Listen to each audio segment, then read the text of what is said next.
Quando nós afirmamos que a missa tridentina é a missa dos apóstolos, algumas pessoas nos dizem, mas não, vocês sabem que não era.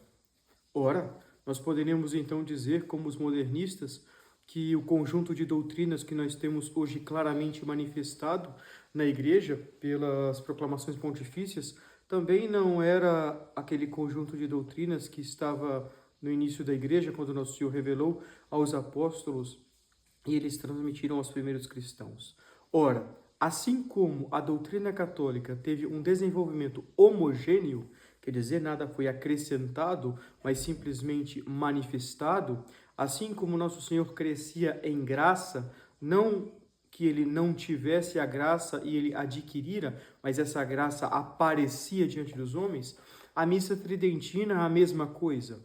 Desde o início, ela foi a mesma em essência e substância daquela que nós rezamos hoje em nossas igrejas.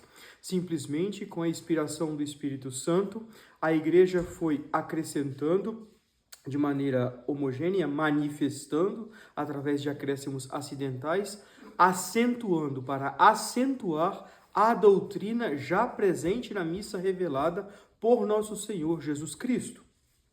Por nosso Senhor Jesus Cristo. A missa tridentina não tem absolutamente nada a ver com a missa inventada, fabricada por Annibale Bonini, que era, nós pensamos mesmo, maçom, e aprovada por Paulo VI, que era um papa liberal, que nós sabemos.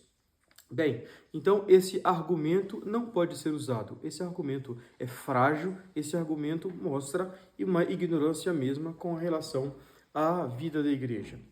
Bem, e nós gostaríamos de mostrar um exemplo claro de como a igreja sempre, quando ela toca no sacrossanto rito da missa, ela não tem outra finalidade senão manifestar a doutrina da Santa Missa revelada por nosso Senhor Jesus Cristo na Quinta-feira Santa, no momento que ele institui a Santa Missa.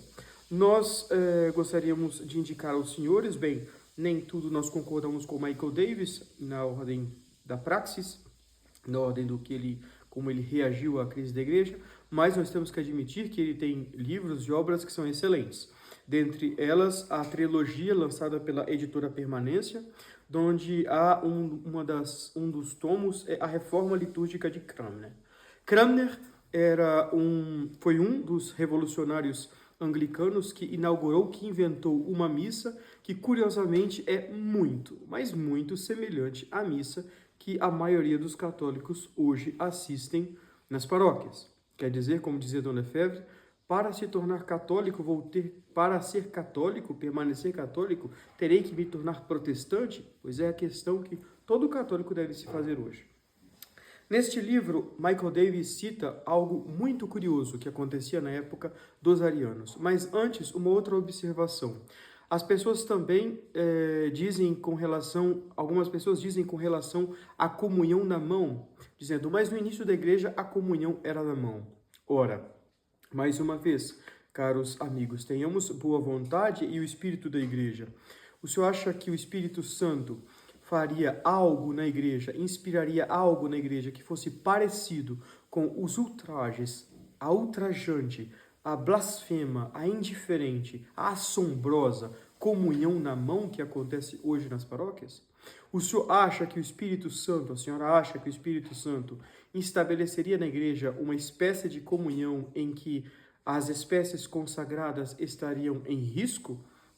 Que os fragmentos das espécies consagradas, que como de fé nós sabemos está no Senhor Jesus Cristo todo presente, ficasse suscetível a sacrilégios? Jamais, nunca. A prática da comunhão na mão, nós sabemos, e quem estuda a igreja tem que concordar, quem estuda profundamente a história da liturgia da igreja, de que não era a maioria da igreja que estava acostumada, que tinha essa praxis. Em alguns lugares, é verdade, alguns padres da igreja citam uma comunhão na mão, que nós não sabemos exatamente como se dava. Nós sabemos alguns detalhes, que tinha grandes linhos que protegiam a mão dos fiéis e etc. Certamente havia um cuidado extremo para proteger as espécies consagradas. Mas, enfim, esse costume foi extinto da igreja pela própria inspiração do Espírito Santo. Então, Lefebvre tem uma resposta muito interessante a um cardeal que o indaga sobre isso. O cardeal diz, mas excelência, no início da igreja havia comunhão na mão. E Monsieur Lefebvre responde, excelência, como se o Espírito Santo não inspirasse a igreja a sempre dar maior glória a Deus, dar maior glória ao Santíssimo Sacramento. E o que dá maior glória ao Santíssimo Sacramento? Comungar na boca e de joelhos ou na mão? Bem, parece que assim nós encerramos essa discussão com um simples bom senso, não é mesmo? Mas vamos lá para o exemplo desses acréscimos que a igreja faz, acidentais ao rito de missa que nosso Senhor Jesus Cristo ele mesmo instituiu para acentuar e proteger a doutrina do sacrifício da missa. Isso que a gente deve afirmar, isso que a gente deve saber. A missa do Concílio de Trento, a missa tridentina, ela é a mesma em substância que a missa que nosso Senhor ensinou aos apóstolos, porém protegida, porém irradiada, porém custodiada por acréscimos acidentais que evidenciam, é como o rito da missa tridentina, é como um belo ostensório onde nós colocamos nosso Senhor Jesus Cristo. A essência está ali, nosso Senhor Jesus Cristo está ali.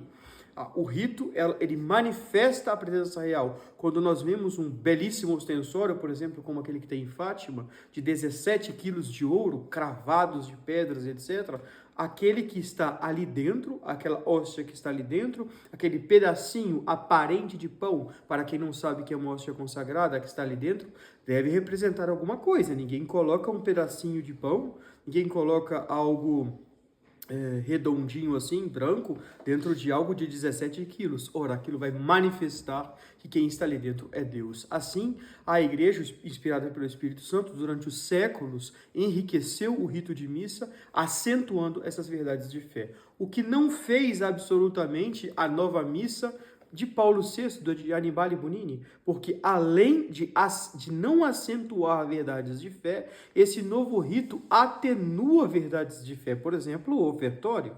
O ofertório é parte integrante de qualquer sacrifício. Para qualquer sacrifício, nós oferecemos antes de sacrificar a vítima. Nós oferecemos a vítima. Ora, a missa nova não tem oferecimento nenhum, não tem ofertório, tem apresentação das oferendas, que na verdade nós sabemos, ela suprimiu o ofertório na missa e ela colocou no lugar a bênção judaica da mesa. Bem, tenhamos todos o bom senso de identificar se isso foi inspirado pelo Espírito Santo ou não, porque a doutrina da missa diz que a missa é um verdadeiro sacrifício propiciatório. Nós sacrificamos a vítima, o sacerdote, nosso Senhor Jesus Cristo, não é? Se sacrifica para tornar Deus propício contra nós que somos incômodos a ele pelo pecado. Ora, Lutero não aceitava essa doutrina, e por isso que a missa de Lutero não tem um ofertório como a missa tridentina. A missa tridentina incomoda Lutero, porque Lutero é um protestante, um revolucionário, e a missa tridentina é católica. Bem, vamos dar então o exemplo. Michael Davis fala que na época dos arianos, né, os arianos que, bem, a doutrina ariana, ela é mais sutil do que muitas vezes nós a transmitimos, né? Nós falamos simplesmente que os arianos não acreditam que nosso Senhor Jesus Cristo seja Deus, né? Mas ela é mais sutil do que isso, mas de uma maneira geral é isso que Ario e os seus seguidores queriam. Eles negavam a divindade de nosso Senhor Jesus Cristo, tal como a doutrina católica ensina. Bem, evidentemente, a regra da oração é a regra de fé. Se reza como se crê. A igreja oferece um sacrifício em um rito que é um ofertório, porque ela crê que a missa seja a renovação de um sacrifício. A missa nova crê que seja a renovação de um sacrifício terrível. Realidade terrível. Para que um sacramento seja válido, é necessário a matéria, é necessário a forma e é necessário a intenção do ministro de fazer o que a igreja sempre fez. Ora, a igreja, sabendo disso e preocupada e sabendo que no meio dela havia arianos, ela institui, então, em 1285, por causa, na verdade, desculpa, eu citei o arianismo, mas Michael Davis fala do catarismo. Na recitação, por conta de uma certa semelhança do arianismo, eu citei antes o arianismo, mas foi por causa do catarismo. Da recitação do último evangelho pelo padre. Então, todo mundo que já assistiu a missa tridentina vai à missa e vê que no final o padre ele reza o último evangelho, que na verdade é o primeiro evangelho, o primeiro capítulo do Evangelho de São João, na qual há aquela profissão maravilhosa e divina da divindade de nosso Jesus Cristo, não é? E o Verbo era Deus. Inclusive, este quadro, antigamente, esta parte um desses quadros que ficam na missa para ajudar o padre a rezá-la, era feito em tamanho grande. Muitas famílias católicas colocavam nas paredes das suas casas para manifestar a divindade de nosso Senhor Jesus Cristo. E muitos exorcistas contam que é eficaz contra o demônio que possui uma pessoa colocar este quadro da missa na cabeça dele. É muito forte contra o demônio. Bem, então, uma das respostas da Igreja à ameaça do catarismo foi a instituição em 1285 da recitação do último evangelho pelo padre em seu caminho do altar para a sacristia. Nesse momento, então, ainda não era rezado na missa propriamente. Ele rezava, e tem alguns ritos ainda que se passa, ele ia rezando o último evangelho do altar até a sacristia. Hoje nós rezamos diretamente no altar. Pois bem, a sua genuflexão, quando ele dizia, e o verbo se fez carne, era uma garantia de que ele não era um cántaro disfarçado. Ele fazia, um cántaro não suportaria mentir, professar, blasfemar, talvez. Tinha alguns cántaros que poderiam ter uma espécie de boa vontade, então não aceitariam dobrar o joelho diante de nosso Senhor Jesus Cristo. E, pois bem, a igreja coloca, é obrigado aos padres que querem rezar a missa, para mostrar a sua catolicidade, que eles se ajoelhem no verbo se fez carne. Então era uma garantia de que ele não era um cántaro disfarçado. E que na missa que havia acabado de celebrar, sua intenção tinha sido de efetuar a transubstanciação. Atenção! Sua intenção tinha sido de efetuar a transubstanciação. Olha, então, façamos uma analogia no que nós vivemos hoje. Nós temos diante de nós sacerdotes que recebem uma péssima formação doutrinal, aprendem qualquer coisa nos seminários, menos Santo Tomás e menos a doutrina católica. Nós temos vários e inúmeros testemunhos quanto a isso. Nós temos um rito de missa ambíguo, heretizante, baseado na doutrina de Lutero, que além de não acentuar, atenua verdades de fé. Ora, como nós podemos ter certeza, e é aí que Monsenhor Lefebvre fala, dos sacramentos duvidosos? Além da missa nova ser intrinsecamente má, porque ela não possui justamente aquilo que ela deveria possuir, que era a manifestação da doutrina católica, nós temos um outro problema. Nós temos o problema que ela induz, talvez, o ministro, que não tem formação, a não querer fazer algo que a igreja sempre fez, o que é gravíssimo.